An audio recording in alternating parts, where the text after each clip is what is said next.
Thank you. Chair recognizes Mr. Donalds for his 5 minutes. Thank you, Mr. Chairman. Real quick, I find it interesting that my colleagues have no problem with the ATF going outside its boundaries with respect to this brace. Meanwhile, my colleagues have no issue with the fact that the President of the United States has made a complete bastardization of asylum at the southern border, which has led to more fentanyl killing more people between the ages of 18 and 45 in the United States. Fentanyl is the #1 killer of Americans in the United States, and they have no problem talking about that. They don't even want to discuss it, but we're here talking about this. Ms. Swearer, you just saw the video that was up on the screen. Do you have a response for this video? Yes, though I suppose Mr. Bosco does as well. I think it's being used in a way to misconstrue the reality of SBRs. SBRs are actually still used by plenty of Americans who do have disabilities, but also just from the standpoint of SBRs themselves, they were the loophole, an attempt to regulate a loophole while trying to essentially ban handguns. Their restriction under the NFA has always been irrational. This idea that somehow a 14.5-inch barrel is more concealable than a 16.5-inch barrel when you walk in to commit a mass shooting, and that's why they choose it. It's just not realistic. It's the same gun. If you take that same gun and put it in a 16-inch barrel, if anything, the muzzle velocity will be increased when it is fired. So it just doesn't make a whole lot of sense. And I'm sure Mr. Bosco has some thoughts on that as well. I mean, Mr. Bosco, you're the inventor. What do you think? Yeah, thanks. You know, I think there's a lot of people online, and we've seen some of those videos. The reason I invented the brace was for people with limited mobility. Well, that was the inception. That was why I made it. It was for a friend. Yes, there are people that are not using my product the way that I've designed it to be used, but the intent has always been that. The idea that by adding a brace to a pistol makes the firearm more concealable and therefore more dangerous is laughable. It's a piece of plastic.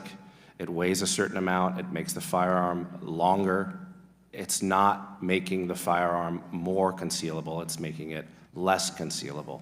Mr. Bosco, let me ask you a question. How many Americans do you think will become felons as a result of this rule? Well, I think we should probably look at what Congressional Research Services did. They came up with a study that said anywhere between 10 and 40 million Americans own arm braces at this moment. If we use the smallest number that they have, which is 10 million, you will have an effect that come, I believe it's May 16th, which is the deadline.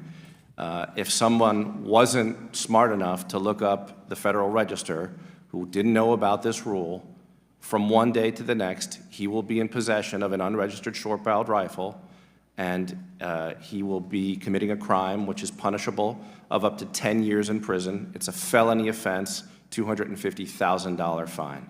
So in order to avoid this, the American would have to spend $200, get their fingerprints taken, get a photo of them given to the ATF. Am I correct in that? So the agency, even with this, has flip-flopped back and forth. Originally, they were suggesting that Americans pay $200. Well, and Mr. Bosco, not to totally cut you off, let me ask you this question real quick. Did Congress pass a law to stipulate the ATF do this? Unequivocally, no. Mr. Wilcox, how you doing? Fellow Brooklynite over here. Grew up the same time. Let me ask you this question. Do you think it's okay for the ATF to act outside of congressional legislative authority, criminalizing 10 million Americans who are currently law-abiding citizens? It's good to see another proud son of Brooklyn. I don't believe that is what ATF is doing here, so I disagree with the premise. Do you think that by this rule, there will not be 10 million felons in the United States because they bought a product that the ATF authorized to be sold, and that the ATF said was legal up until the Biden administration?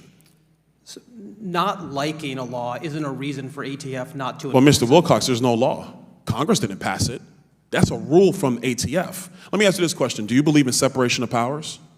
Of course. Do you believe that the legislative power resides within the congressional body and not the executive? I do. So then why do you think it's okay for the ATF to come up with some rule with the force of law that Congress did not pass?